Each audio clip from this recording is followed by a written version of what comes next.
우리 지난 한 달 동안 성경적 성정체성이라는 이 주제로 함께 말씀을 살펴봤습니다. 오늘은 그 마지막 날이기도 한데요. 오늘의 주제는 성정체성 하나님의 설계라는 이러한 말씀 제목입니다.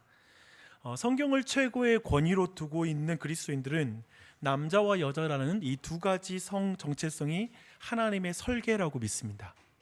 이와 대척점에 있는 입장이 있거든요. 근데 그 입장을 제가 이렇게 한번 표현해 봤습니다. 성정체성, 인간 개인의 선택이라는 표현입니다.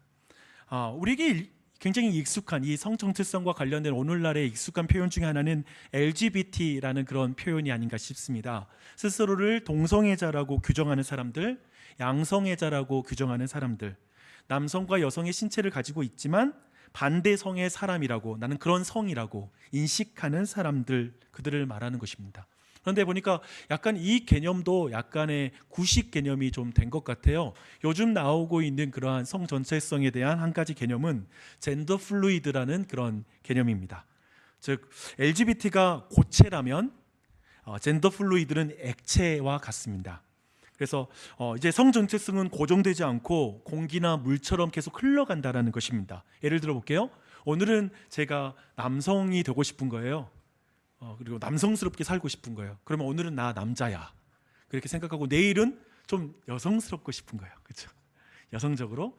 그래서 내일은 내가 여자로 살 거야 라고 하는 게, 이렇게 성이라는 것이 고정되지 않고 액체처럼 이렇게 공기처럼 흘러간다라는 것이 바로 젠더 플루이드라는 이런 새로운 개념입니다. 지금 이 자리에 좀 요즘의 흐름에 대해서 들어보셨는데요. 이런 현상을 두고 이 자리에는 이렇게 반응한 분이 계실 것 같아요. 아이고 말세다 말세 라고 이렇게 생각하는 분이 계실 것입니다. 또 한편에 이렇게 반응하는 분도 계실 거예요. 아유, 어쩔 수 없이 받아들여야 할 대세인 것 같아 라고 이렇게 생각하는 사람들도 있는 것이죠. 그러니까 사실 이 자리에 있는 모든 분들은 우리 모두 말세와 대세 사이에 어딘가에 서 있다, 그리고 그 지점에서 오늘 말씀을 들으면서 느끼게 될 것이다 라는 그런 생각이 듭니다. 저는 개인이 아니라 하나님, 그리고 인간의 이성이 아니라 하나님의 계시인 성경을 최고의 권위라고 믿는 사람입니다. 저는 그래서 오늘 성경을 통해서 다양한 성 정체성의 주장이 왜 말세의 대세인지를 제가 하나하나 차근차근 설명해 드리려고 합니다. 사실은 오늘날의 혼잡한 성 정체성에 대한 내용을 들으면 그저 혐오감을 느끼고 뒤로 물러설 수 있을 것 같아요. 그리고 여기 있는 대부분들은 자신의 성 정체성을 어느 정도 인식하고 계시는 분, 그걸 혼란을 느끼는 분은 거의 없을 거라고 생각합니다. 하지만 다음 세대로 넘어가면 너무나 다른 상황이 펼쳐지고 있습니다. 그래서 오늘 내용들을 차근차근 들으시면서 말세의 대세가 되어버린, 어쩌면 이런 어떤 성 정체성과 관련된 이야기들을 들으시면서 좀 깊이 생각하고 어떻게 이 일에 접근해 나갈지를 좀 생각해 보는 시간을 가졌으면 좋겠습니다. 더하여서 성경적 성 정체성의 아름다움에 대해서, 왜 우리는 그것을 붙잡고 있는지에 대해서 함께 말씀을 나누도록 하겠습니다. 제가 말씀을 또 준비하면서 오래전에 한번 한 설교자의 내용이 기억이 나더라고요. 그 내용이 오늘 말씀으로 들어갈 때 우리 모두에게 좋은 출발이 될 수 있을 것 같습니다. 이런 설교였습니다. 동성애자들은 혐오를 받거나 지지를 받습니다. 단 두 가지 옵션밖에 없습니다. 혐오하거나 인정하거나. 그리스도인들은 둘 다 택하지 않습니다. 우리는 동성애자들을 혐오하지도 지지하지도 않습니다. 하나님의 말씀으로 인해 우리는 혐오할 수 없습니다. 하나님의 말씀으로 인해 우리는 지지할 수 없습니다. 우리의 대답은 이것입니다. 성경 말씀이 필요한 사람의 비위를 맞추기 위해 성경 말씀을 수정할 수는 없다는 것입니다. 저는 성경 말씀을 가장 최고의 권위로 두고 저는 오늘 말씀을 차근차근 설명해 가겠습니다. 결코 그렇다고 해서 다른 어떤 성적 정체성을 혐오하지 않을 것입니다. 성경이 그렇게 말하고 있기 때문에. 그리고 지지하지도 않을 거예요. 하지만 무엇이 성경이 말하고 있는 것인지를 차근차근 살펴보겠습니다. 로마서 1장 21절 말씀을 제가 읽어드릴게요. 하나님을 알되 하나님을 영화롭게도 아니하며 감사하지도 아니하고 오히려 그 생각이 허망하여지며 미련한 마음이 어두워졌나니. 그리고 23절까지 여러분 누름으로 보셔도 돼요. 사도 바울은 이 짧은 말씀 안에 창조주 하나님, 그리고 인간, 그리고 자연을 등장시킵니다. 창조주 하나님, 인간, 자연. 사실 이 모든 것은 종교와 철학 그리고 과학의 대상입니다. 그리고 먼저 이제 하나님께서는 이 관계, 이 셋의 관계를 이상적인 질서를 이제 설명하십니다. 최초의 인간인 아담과 하와를 생각하면서 한번 이 말씀을 들어보십시오. 사람에게 창조주 하나님은 이용 대상이 아니라 찬양과 감사의 대상이라고 이렇게 말씀하고 있습니다. 그리고 나서 남자와 여자는 사랑으로 협력해서 하나님의 말씀대로 자연을 수단으로 하나님의 사랑의 통치를 드러내는 것, 그것이 바로 하나님과 사람과 인간 이 셋의 아름다운 질서라고 성경은 말하고 있습니다. 주목하십시오. 여러분, 자연은 있잖아요. 모든 동식물 포함해서 모든 자연은 우리가 사용하고 돌봐야 할 대상입니다. 인간은 내가 사랑하고 협력해야 되는 대상이죠. 그렇죠? 그리고 하나님에게는 감사와 영광을 돌려야 됩니다. 그 격에 맞게 우리가 대해야 된다는 걸 성경은 우리에게 알려주고 있습니다. 하지만 인간은 바로 이 질서를 파괴해버리죠. 이 관계를 파괴합니다.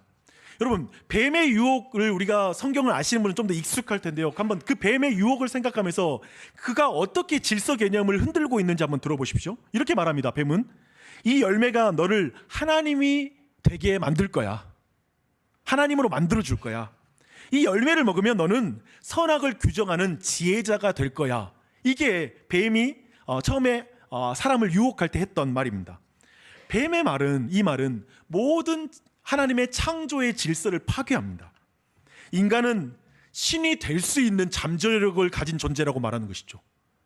하나님을 경배하고 하나님께 감사해야 되는데 자신이 하나님이 될 수 있다라고 생각하는 것입니다. 그리고 열매, 생각해 보십시오. 나무의 열매, 그 물질, 그 자연이 인간을 신으로 만들어줄 수 있는 능력이 있다라고 그 자연 자체에게 신격을 부여합니다.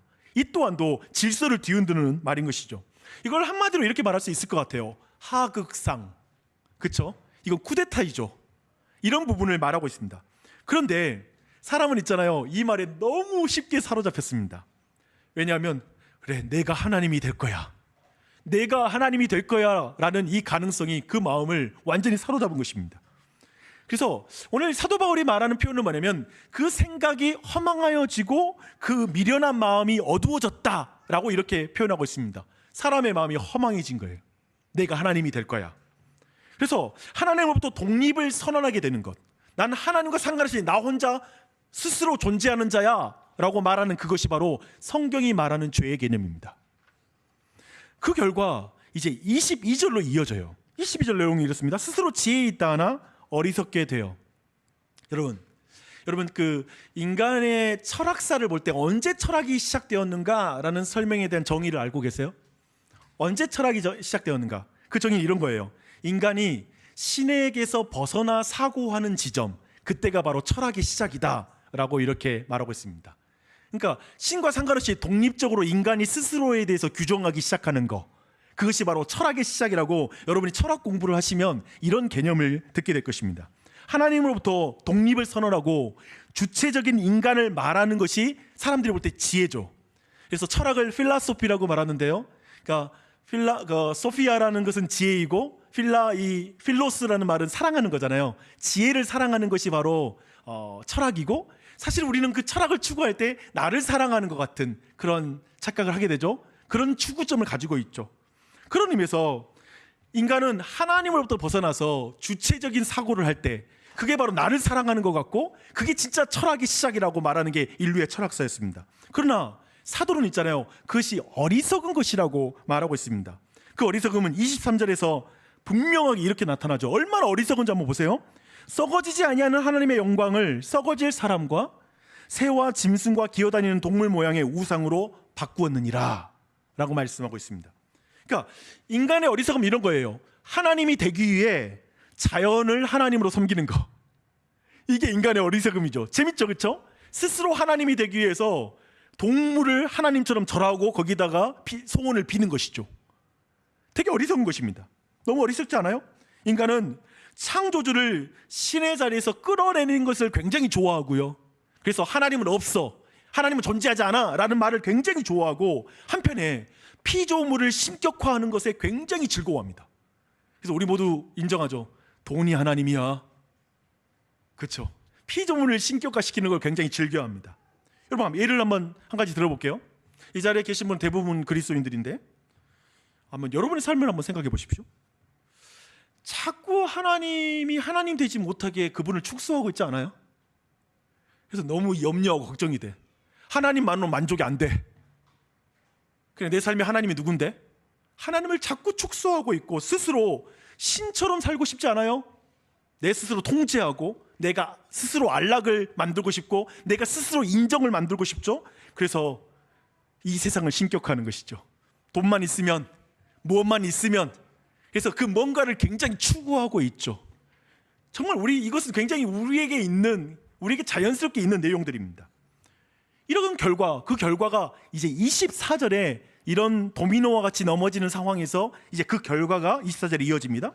그러므로 하나님께서 그들을 마음의 정욕대로 더러움에 내버려 두사 그들의 몸을 서로 욕되게 하였으니 라고 이렇게 말하고 있습니다. 결국 인간의 욕망은 몸을 욕되게 하는 것으로 이어지는 것이죠. 몸을 욕되게 한다는 말은 오늘 주제와 관련해서 본다라면 성적인 타락을 말하는 것입니다. 지금까지 내용을 한마디로 한번 정해볼까요? 쭉 말씀 살펴봤는데요. 이 내용을 한마디로 정리를 한다면 따라하겠습니다. 선을 지우기. 선을 지우기. 인간은 하나님 사이에서 지켜야 될 선을 지워버립니다. 스스로 신이 된 것이죠. 스스로 신이 될 때 가장 큰 특징은 뭐예요? 스스로 좋고 나쁨을 내가 규정하는 지혜자가 된다는 거예요. 이건 우리 모두에게 있는 쾌감입니다. 나에게 좋고 나쁜 거 여러분이 정하잖아요. 결국 우리가 죄를 짓는다라는 것은 뭐냐면 하나님이 좋고 나쁘고 말하는 게 아니라 내가 생각할 때 좋고 나쁜 거, 그걸 결정하는 것을 성경은 죄라고 말하죠. 그러나 어리석게도 인간은 또 한편에 자연 사이에 있는 그 선도 다 지워버립니다. 하나님의 영광을 동물 모양의 우상으로 바꾸어 버린다라고 이렇게 말씀하고 있죠. 이렇게 선을 지우는 것은 결국에 성적인 선을 지우는 것까지 이어지는 거예요. 지금 사도 바울이 논증하는 방식이 그래요.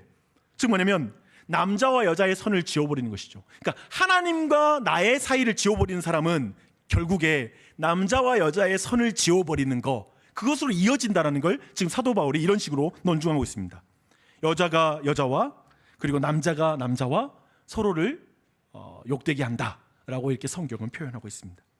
사도는 하나님과 인간의 선 지우기가 도미노처럼 계속 넘어지다가 남성과 여성의 선까지 지워지는 이 과정까지 쭉 우리에게 보여주고 있습니다.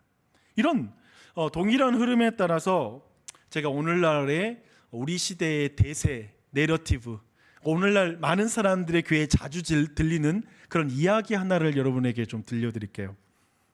말세의 대세 이야기입니다. 우리 오늘날의 시대를 지배하고 있는 이야기입니다. 현대를 살아가는 많은 분들이 여러분 혹시 실존주의 철학이라는 것을 들어보셨습니까? 사실 오늘날 우리 시대를 관통하고 있는 철학이라고 여러분이 이해하시면 됩니다. 이렇게 말하는 거 뭐냐면 대세라는 말은 그런 거잖아요. 더 많은 사람에게 설득력이 있어서 많은 사람이 영향을 받고 있는 생각이라고, 이야기라고 우리는 이렇게 번역할 수 있을 것 같습니다. 근데 실존주의라는 게 이래요. 이런 정의로 시작됐는데요. 실존이 본질보다 앞선다라는 이런 단어로 시작합니다. 말로 표현됩니다. 말이 좀 어렵죠? 실존이 본질보다 앞선다. 근데 여러분 너무 어려워할 필요 없습니다. 이제부터 제가 실존주의자가 되어서 이제 제가 여러분을 설득하는 걸 들어갈 거예요. 근데 이 내용을 들으면 여러분에게 굉장히 익숙한 거고 어디에서 많이 들었던 내용들이라서 너무 쉽게 이해할 것입니다. 실존이 본질보다 앞선다는 말이 무슨 말인지 쉽게 이해할 거예요. 제가 지금 이제 실존주의자가 되어서 여러분을 설득하기 시작할 텐데 아멘 할 필요는 없어요. 그냥 들으시면 돼요. 근데 굉장히 매력적이에요. 한번 들어보세요. 제발 여러분, 있는지 없는지 모르는 신에게 여러분의 이성과 삶이 제한되지 않았으면 좋겠습니다. 솔직해지자고요. 이 세상에서 실존하는 것은 당신 자신뿐이라고 느끼지 않아요? 당신은 자신만을 만날 수 있잖아요. 지금 이 순간 여러분 가장 깊이 만나는 사람이 누구예요? 여러분 자신 아닌가요? 매 순간마다 자신이 떠오르잖아요. 여러분의 생각이 떠오르고 있잖아요. 어쩌면 신이라는 것, 종교라는 것, 그것은 여러분이 생각하고 규정하는 거 아니에요? 여러분이 심리적으로 만들어내고 있다라고 생각하고, 그렇게 인생에 어려운 일이 닥칠 때 있다고 생각하고 넘어가는 방식, 그게 신이고 종교 아닌가요? 이렇게 보면 당신 자신이 가장 중요하다는 걸 잊지 마십시오. 당신 자신이 가장 중요합니다.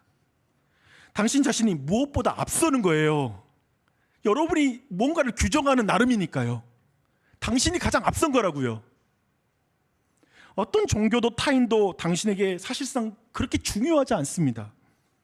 당신이 가장 중요해요. 당신 자신을 사랑하세요.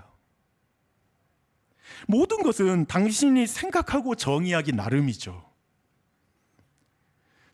여러분, 정의되지 않는 이상 아무것도 아닌 거예요. 그 누구도 여러분 본질을 가지고 태어난 사람 없습니다. 즉, 이 본질이라는 것은 당신에게 어떤 목적도 디자인도 주어지지 않는 거예요. 때문에 모든 인간은 종교와 모든 사람들이 말하는 그 본질로부터 자유로운 거예요. 당신은 모든 사람들의 말로부터 자유롭습니다. 그리고 스스로 자신의 미래를 선택할 수 있는 존재라고요. 뭐든 여러분이 삶의 의미를 만드는 거예요. 여러분 스스로가. 저는 당신이 그 누구를 사는 것이 아니라 당신을 사는 사람이 됐으면 좋겠어요. 당신이 스스로의 삶의 주인이 되어서 살아갔으면 좋겠어요. 제발 타인의 욕망을 욕망하며 살지 마십시오. 타인들이 물건을 가졌기 때문에 갖고 싶거나 타인들이 그렇게 아파트를 샀기 때문에 사는 거, 그런 것을 욕망하며 살지 마세요. 나를 살지 않고 그를 살아가는 삶을 멈추십시오.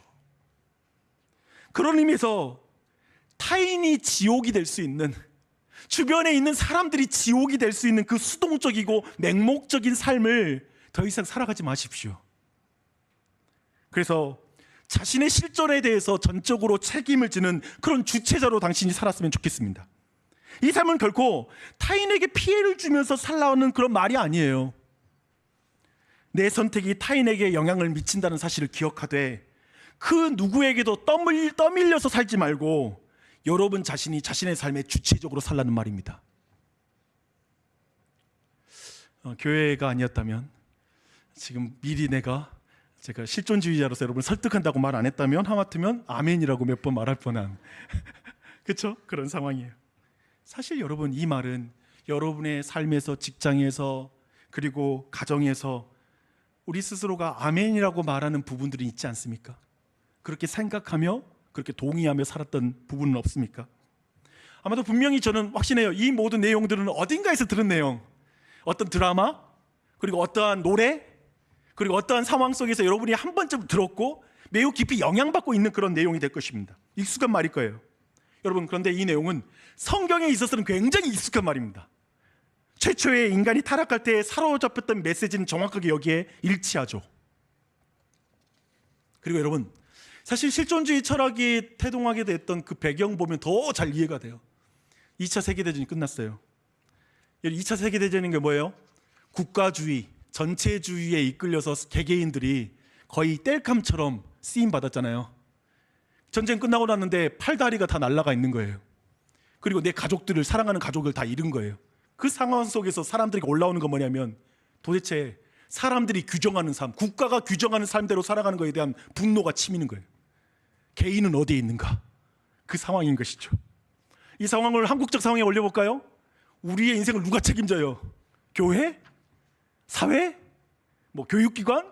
다 내가 책임지는 거잖아. 그 상황 속에서 그냥 네가 너의 인생을 규정하고 살아. 어른의 말 따위 들을 필요도 없고 네 인생 네가 사는 거야 라는 말이 얼마나 와닿습니까? 이 맥락을 이해해야 돼요. 그래서 주어진 목적과 디자인 따위는 필요 없으니 개인이 주인이 되어서 스스로를 규정하며 살라는 이 말은 우리 모두에게 매력적입니다. 매력적이지 않으세요? 그냥 제 얼굴만 막 매력적인 얼굴로, 굉장히 매력적인 말이에요. 모든 개인은 이 말 앞에 사실상 스스로 하나님이 된 것 같은 기분이 느껴집니다. 너무나 지혜로운 말처럼 들립니다. 그래서 하나님과 인간의 선이라고 말할 수 있는 성경의 말씀은 고려되지 않죠. 왜냐하면 성경 말씀이라는 건 이미 본질을 말하잖아요. 너의 본질은, 너의 삶의 목적은, 그리고 너의 삶의 의미는 이미 규정하고 있는 게 사실상 내가 볼 때는 교회 다니는 사람에겐 매우 이 부분이 걸려요. 심지어 그리고 교회로 들어오는 사람들도 이게 가장 걸려요. 이 15절을 보니까요, 사람들은 한 걸음 더 나아갑니다. 이는 그들이 하나님의 진리를 거짓 것으로 바꾸어 피조물을 조물주보다 더 경배하고 섬김이라. 진리를 거짓으로 바꿔버립니다. 누구도 성 정체성을 남성과 여성으로 떠밀 수 없다라고 말하는 것이죠. 그렇잖아요. 누가 떠밀어? 성 정체성을 규정하는 것은 개인이죠. 개인의 선택이라고 말하는 것입니다. 성 정체성은 주어진 본질이 아니라 어떤 목적과 디자인일 수는 없다는 거예요. 그저 그 성 정체성마저도 자신의 행복을 위해서 자신이 규정하는 것이 돼야지만이 그게 인간에게 자유이고 그게 가장 인간에게, 개개인에게 가장 행복을 줄 수 있는 것이라고 생각하는 것이죠. 결국 이 모든 것 안에는 인간 스스로 하나님이 된 것입니다. 인간 스스로 하나님이 되어 선악을 규정하는 것이죠. 이것이 우리 시대의 대세예요. 저는 여기 있는 분들, 아까 말씀드린 것처럼 여기에 있는 분들은 또 기독교 신앙 안에 있기 때문에 이 부분이 아니 그렇지 않아요 라고 할 수 있는 거 이해돼요. 그거 괜찮아요. 근데 내 말은 다음 세대로 넘어갈수록 이건 그냥 대세예요. 이 생각의 세례를 받고 아이들은 성장하고 있습니다. 근데 우리 시대의 대세라는 의미는 32절의 또 한편에 하나의 마지막 도미노로 넘어지는 한 부분이 또 나옵니다. 32절, 그들이 이 같은 일을 행하는 자는 사형에 해당한다고 하나님께서 정하심을 알고도 자기들만 행할 뿐 아니라 또한 그런 일을 행하는 자들을 옳다 하느니라 라고 말씀하고 있습니다. 성적인 선지우기를 표함해서 오늘 본문의 말씀을 우리가 다 읽었지만 제가 안 나누는 여러 가지 사회적으로 만연한 죄들은 사실상 이제 사람들이 그걸 인정하지는 않습니다. 하나의 집단을 이루어서 그것이 옳다고 주장하는 일이 있죠. 그래서 하나님의 질서를 떠나는 것이 옳다고 말하고 하나님의 질서가 그릇되다고, 그 잘못됐다라고 말하는 것으로 문화 자체는 가고 있습니다. 이런 시대적 흐름 속에서 성경적 남성과 여성의 성 정체성을 말하라는 것은 사실상 거센 반발을 일으킬 수밖에 없습니다. 오늘 저는 이렇게 지금 설교하고 있지만 미국에 있는 교회, 영국에 있는 교회에서 이제 이런 부분들에 대한 것을 말하는 것은 쉬운 일이 아닙니다. 왜냐하면 교회 내부 안에서 그런 말을 듣기 싫어하거든요. 여러분의 마음을 한번 살펴보십시오. 한번. 자, 여러분의 한번 마음을 한번 잘 살펴봐요. 여러분, 우리 모두 있잖아요. 세상은 병든 자를 치유한 예수 그리스도를 싫어하지 않습니다. 오병이어로 배고픈 이들을 먹이신 예수 그리스도 너무나 좋아하죠. 그리고 십자가에 못 박혀 죽으신 예수님을 싫어하는 사람 아무도 없어요. 그러니까 여러분들이 밖에 나가서 예수님 여러분 너무 사랑하셔서요, 여러분의 죄를 위해서 십자가에서 대신 죽으셨어요 라는 말에 대해서 화내는 사람 없어요. 그러나 예수님은 이렇게 말씀하십니다. 세상이 나를 미워하나니 이는 내가 세상의 일들을 악하다고 증언함이라. 내가 세상의 일들을 악하다고 증언하기 때문에 세상이 나를 미워한다. 근데 사실 한번 생각해봐요. 여러분, 여기서 너무나 많은 사람들, 심지어 지금 교회 안에서 앉아있는 여러분들, 우리 모두는 사실상 예수님이 세상의 미움을 샀다라는 이 부분에 대해서 간과하기 쉽습니다. 왜냐하면 우리 모두가 믿는 이 시대의 최고의 종교는 하나님은 사랑이시니까요. 모든 걸 관용하고 품으시니까요. 이런 맥락을 우리 안에 교리로 가지고 있는 사람들은 이런 말씀이 굉장히 좀 불편하죠. 왜요? 예수님이 왜 미움을 당하십니까? 세상이 악하다고 말하기 때문에 그렇습니다. 우리가 사는 세상을 보십시오.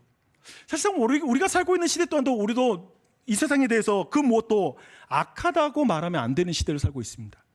세상은 모든 것을 용납해야 된다라고 이렇게 말하는 시대이죠.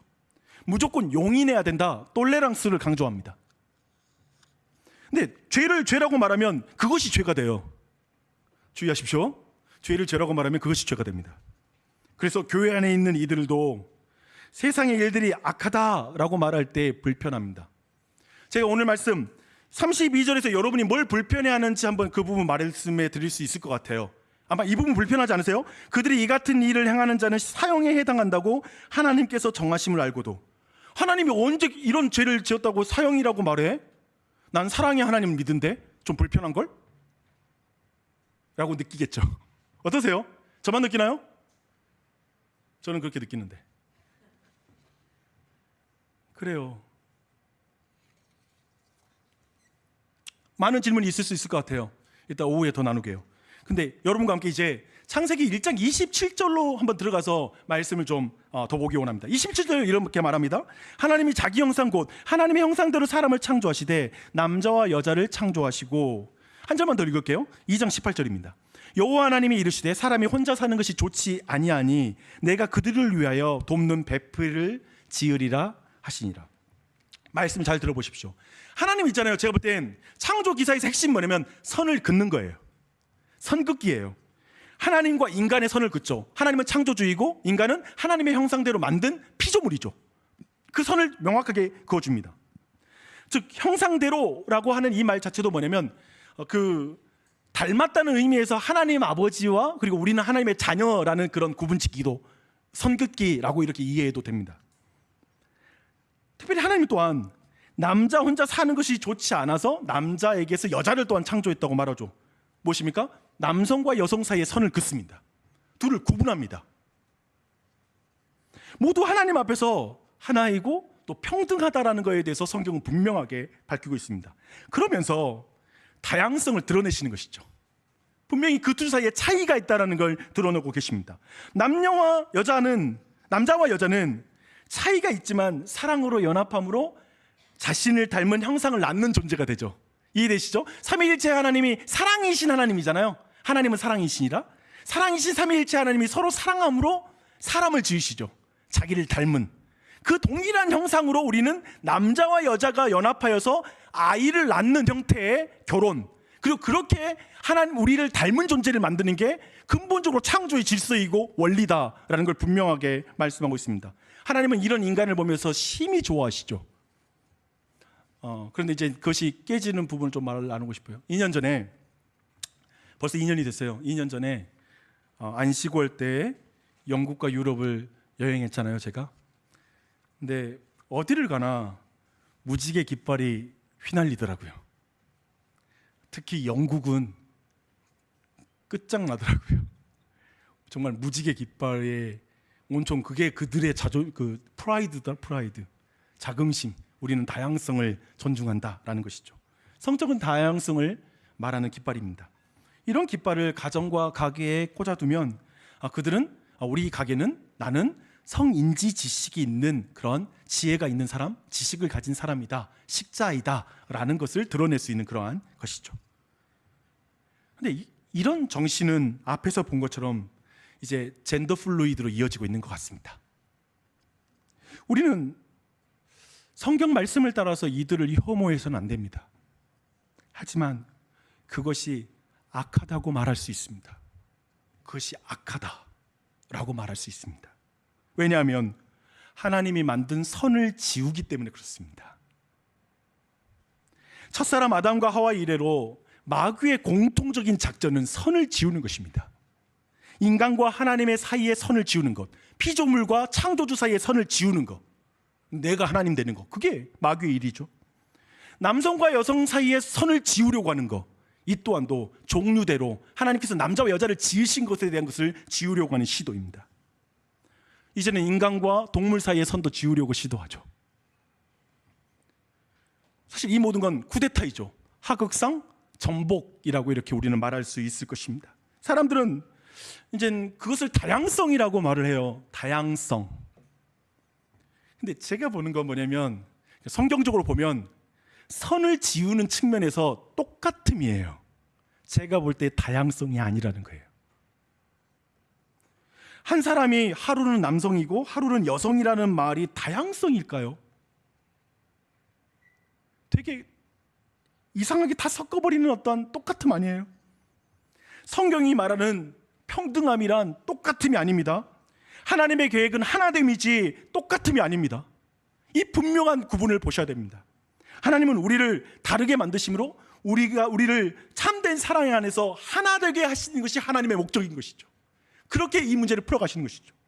그분의 아름다움을 드러내는 것입니다. 자꾸 너 선을 넘는다라는 말이 굉장히 최근 2년 사이에 이런 표현이 왔나요? 그렇죠? 선 넘지 마, 선을 넘는다, 이런 표현 되게 많이 나옵니다. 요즘 일본 정부가 선을 넘는 것을 봅니다. 라인이라는 회사를 강탈해 가려는 시도에 대한민국 국민들이 분노하고 있죠. 왜 분노해요? 왜 분노? 여러분 주식 가지고 계신 분은 분노할 자격이 있고요. 그 왜 우리는 그렇게 분노할 필요가 없을 것 같은데 왜 분노합니까? 왜냐하면 우리는 라인이 네이버의 소유라고 생각하기 때문에 그렇습니다. 네이버가 수고하여 만든 회사를 국제법을 어겨가면서 빼앗는 것을 참을 수가 없는 것이죠. 강탈하는 것이니까, 빼앗는 것이니까. 그런데 그런 맥락에서 오늘 이 주제를 한번 살펴보십시오. 하나님이 사람을 남자와 여자로 만드셨습니다. 그리고 하나님이 하나님의 형상대로 디자인했고 그 목적을 두셨습니다. 그 모든 수고를 이루신 그 하나님이 인간의 주인입니다. 남자와 여자의 주인이죠.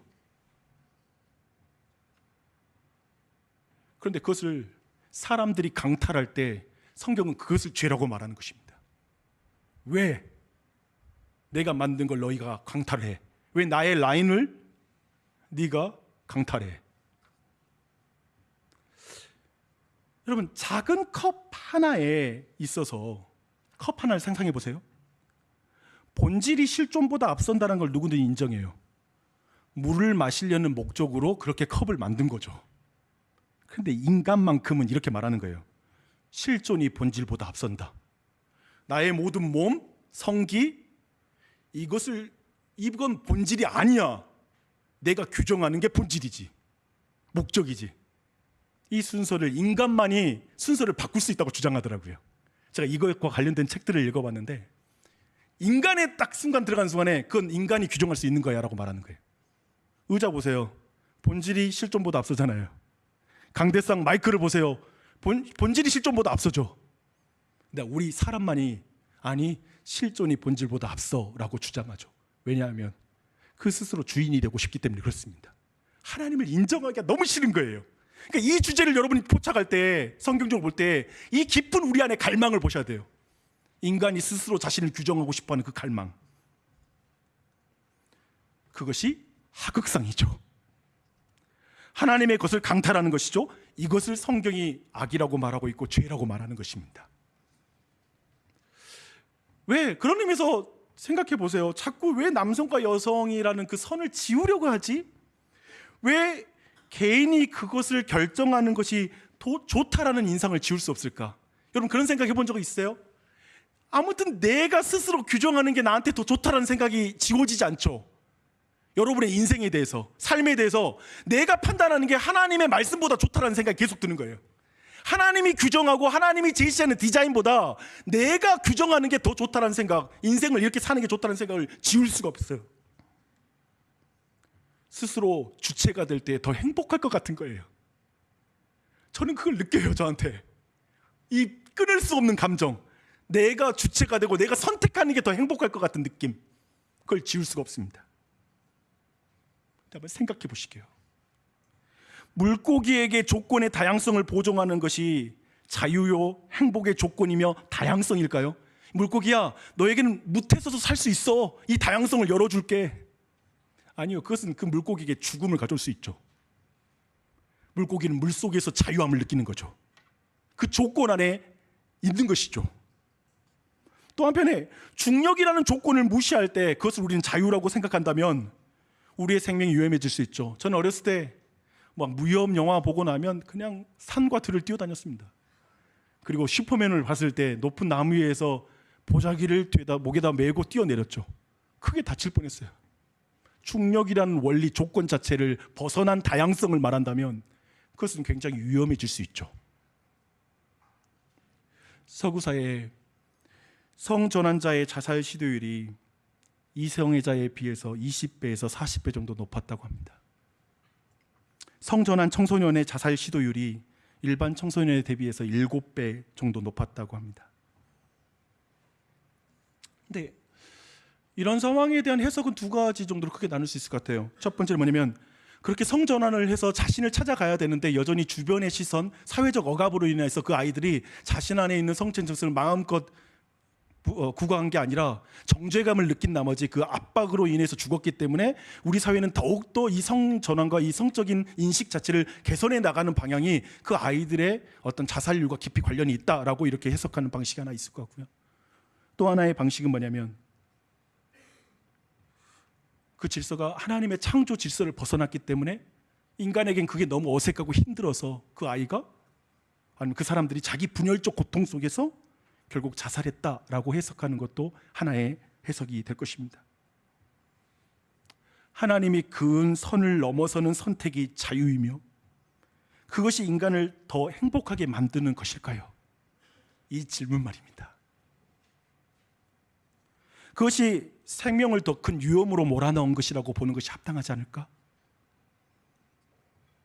그래서 사도는 선을 지음으로 사람이 처한 위험을 27절에서 이렇게 말합니다. 그와 같이 남자가 남자와 더불어 부끄러운 일을 행하여 그들의 그릇 때문에 상당한 보응을 그들 자신이 받았느니라. 거기에서 헤어나올 수 없는 상태가 되는 거예요. 보응이죠. 동시에 거기 안에서 자기 분열을 경험하기도 하는 거예요. 너무나 많은 혼란한 감을 느끼는 거예요. 그 자체의 보응을 느끼게 됩니다. 여기까지 말씀을 정리할게요. 하나님은 이렇게 하극상 사람들이 하나님과 사이에 선을 지워버리는 거, 그리고 도리어 피조물을 하나님처럼 경배하고 피조물을 하나님으로 생각하는 거, 이렇게 선을 지우는 인간들을 어떻게 보실까요? 라는 질문입니다. 어떤 의미에서 여기는 우리 모두는 어떤가요? 여러분에게는 이 성적 정체성에 대해서는 전혀 거리낄 것이 없는 사람이 여기 앉아 있을 수 있어요. 근데 오늘 말씀 다음에 보면요, 모든 불의, 추악, 탐욕, 악의가 가득한 자요, 시기, 살인, 분쟁, 사기, 악독이 가득한 자요, 수근수근하는 자요, 사회적인 우리 안에 선을 지음으로 나타나는 현상을 말하고 있습니다. 사실 성경은 이런 동성연애의 영역과 성적인 부도덕과 이 영역을 같이 봐요. 지난주에 나눴던 것처럼 다 죄예요. 다 악이에요. 우리 모두 여기에 자유로울 수 없죠. 그런 우리에게 무슨 소망이 있겠습니까? 성경은 이렇게 말합니다. 골로새서 1장 15절로 17절에 이 소망이 되는 한 인물을 이렇게 말하고 있습니다. 그는 보이지 아니하는 하나님의 형상이요 모든 피조물보다 먼저 나신 이시니 만물이 그에게서 창조되되 하늘과 땅에서 보이는 것들과 보이지 않는 것들과 혹은 왕권들이나 주권들이나 통치자들이나 권세들이나 만물이 다 그로 말미암고 그를 위하여 창조되었고 또한 그가 만물보다 먼저 계시고 만물이 그 안에 함께 섰느니라. 창조주가 계시다는 거예요. 바로 예수 그리스도십니다. 근데 그 예수 그리스도가 어떻게 하시냐면요, 빌립보서 2장에 오히려 자기를 비워 종의 형체를 가지사 사람들과 같이 되셨고 사람의 모양으로 나타나사 자기를 낮추시고 죽기까지 복종하셨으니 곧 십자가에 죽으십니다. 예수 그리스도께서 선을 지우는 인간들을 위해, 죄인들을 위해 선을 뚫고 인간에게 들어오십니다.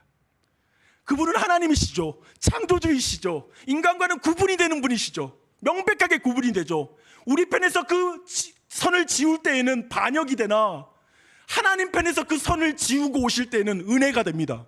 그게 성경이 말하는 하나님이고, 성경은 그렇게 하나님이신데 인간의 몸을 입고 이 땅에 내려오셔서 죄인들과 똑같이 되셔서 죄인들이 당해야 될 징계와 심판을 대신 당하셨다고 말씀하고 있습니다.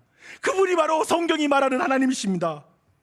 선을 뚫고 오신 주님, 이 땅에 오셔서 몸을 파는 여인들의 친구가 되고 돈을 신처럼 섬기고 돈이 나를 하나님처럼 만들어줄 거야 라고 소중히 여기면서 유대교를 버리기를 거침없이 했던 세리들의 친구가 되신 예수 그리스도, 그분이 바로 우리 구주 예수 그리스도십니다. 그래서 그 예수 그리스도를 여러분 용서하지 못할 자가 없습니다. 여러분이 이제까지 선을 지우고 살아왔어도 하나님은 당신을 용서하실 수 있습니다. 그 예수 그리스도를 붙드십시오. 그분께 나아오십시오. 그 은혜가 여러분 모두에게 넘치길 바랍니다. 그리고 여러분에게 이제 이 권면의 말씀 드리고 싶습니다. 다시 여러분의 선을 지켜주십시오. 대세가 아니라, 이 세상의 큰 흐름의 내러티브가 아니라 예수 그리스도의 이야기를 따라가십시오. 이 놀라운 이야기를 따라가는 것이죠. 요즘은 우리가 들었던 것처럼 남자 청소년들이 그냥 동성애를 알바로 한다는 말을 들었습니다. 작지 않대요. 너무나 많은 아이들이 돈을 그렇게 그냥 쉽게 벌고 자기의 몸으로 돈을 버는 것을 한다는 말을 들었습니다. 최근에 그냥 이 지역에 대한 이야기 한 가지를 들어봤어요. 한 분이 그런 말 하더라고요. 아는 한 청소년이 여자아이인데 다른 동성한테 사랑의 고백 편지를 받은 거예요. 그리고 사귀자라고. 그러니까 너무 좋은 거예요. 왜냐하면 집에서 부모님들이 전혀 돌보지 않는 아이인 거예요. 그래서 그냥 자기를 인정해주고 자기를 사랑해주는 게 너무 좋아서, 그러니까 동성이든 이성이든 상관없는 마음이 된 거예요. 그 말을 딱 듣는데 제 안에 어떤 마음이 드냐면, 우리가 정말 무엇보다 우리가 지킬 수 있는, 이 자리에 있는 어른들이, 남자와 여성들이 우리가 지킬 수 있는 그 선이라는 것은 부부가 참 깊이 서로를 사랑하는 것을 자녀들에게 보여주고 자녀들을 사랑하는 존재로 서주는 것. 그게 진짜 하나님의 형상을 가진 부모가 해야 될 일이구나. 결국 뭐 우리가 말하는 막 고상한 어떤 지금 동성애 막 혐오하고 아니면 막 그 주제는 끔찍하게 생각하는 문제가 근본적으로 건강한 아빠와 엄마, 남편과 아내의 모습이 드러나지 않는 것에 대한 실망의 결과일 수 있고, 그 사랑을 받지 못한 것으로 인한 어떤 분출일 수 있다고 생각한다면, 우리가 그저 우리의 선을 지킨다라는 건 건강하게 부부로서, 한 남편과 아내로서, 부모로서의 역할을 잘 감당하는 것, 그것이 아닌가 싶습니다. 그 자리에 서 주십시오. 그리고 한 가지를 더 여러분에게 이번 교회에 부탁을 드리고 싶습니다. 저희 교회는 아이들이 한 160명, 70명 정도 아이들이 지금 주일학교에 오고 있습니다. 최근에 부모님이 안 믿는데 교회에 막 들어오는 애들이 청소년부에도 많고 초등부에도 많이 들어오는데, 그냥 되게 두려운 거예요. 저 같은 경우에 선생님이 너무 부족하대요. 제 마음이 어떤 마음이냐면, 우리 교회 안에 어른들 안에 초등부 선생님 그리고 청소년부 선생님, 그런 자리에 나아가서 그 아이들을 사랑해 줘야 되는 것 같아요. 그 아이들은 어떤 의미에서 막 피해 온 건 아닐까, 뭔가 사랑받기 위해서 이곳에 온 것이 아닌가라는 생각이 듭니다.